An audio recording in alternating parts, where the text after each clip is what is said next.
Hello दोस्तों, कैसे हो आप? तो चलिए शुरू करते हैं आज का वीडियो। यार सोचो, फेड ने तो रेट्स घटा दी, पर 10 ईयर ट्रेजरी अभी भी उछल रहा है। समझ नहीं आ रहा है ना। डॉलर भी इतना मजबूत हो गया है कि 1985 जैसा माहौल बन गया है।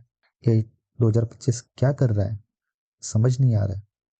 अब तक तो ये होता था कि फेड रेट्स घटाएगा तो लॉन्ग टर्म बॉन्ड की कीमत बढ़ जाएगी, यानी यील्ड कम होनी चाहिए। लेकिन इस बार तो उल्टा हो रहा है। 10 ईयर ट्रेजरी बढ़ता जा रहा है। इसके पीछे एक खास कारण है, टर्म प्रीमियम। सिंपल भाषा में समझे, ये एक तरह का इनाम है जो इन्वेस्टर्स लॉन्ग टर्म बॉन्ड रखने के लिए मांगते हैं। पहले तो ये नेगेटिव था, लेकिन अब बढ़कर 50 बेसिस पॉइंट तक पहुंच गया है। मजाक की बात यह है, एक्सपर्ट्स भी इस टर्म प्रीमियम को लेकर एक मत नहीं है। सबकी अपनी अलग अलग थियरी है। कुछ तो 1981 की याद दिला रहे हैं, जब बॉन्ड मार्केट ने फेड को ही चुनौती दे दी थी।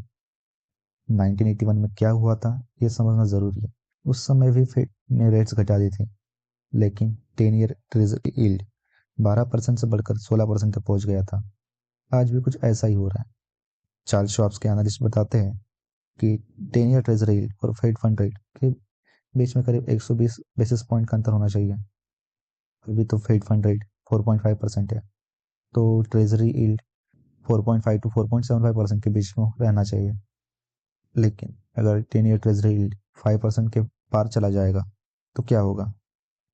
इसके लिए वॉल स्ट्रीट में एक मत नहीं है। कुछ कहते हैं कि बाजार संभल जाएंगे, तो कुछ कहते हैं कि बड़ा झटका लग सकता है। इन्फ्लेशन को लेकर भी दिलचस्प बातें सामने आ रही है।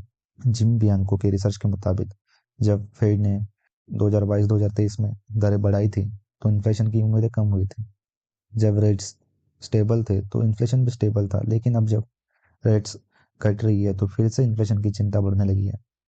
दुनिया भर में इसका असर दिख रहा है।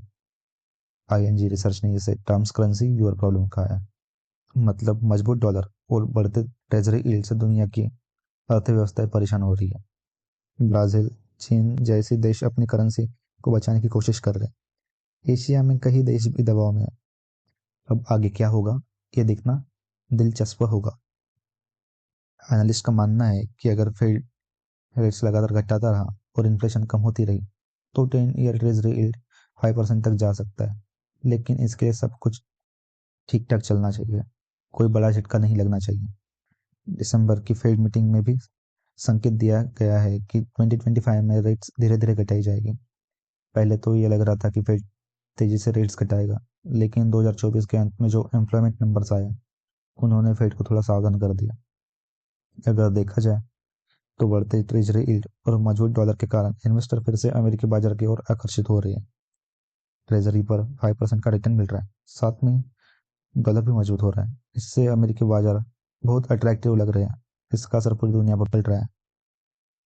तो दोस्तों, ट्रेजरी यील्ड बढ़ रहा है, डॉलर मजबूत हो रहा है, ये सब कुछ कहानी की तरह है।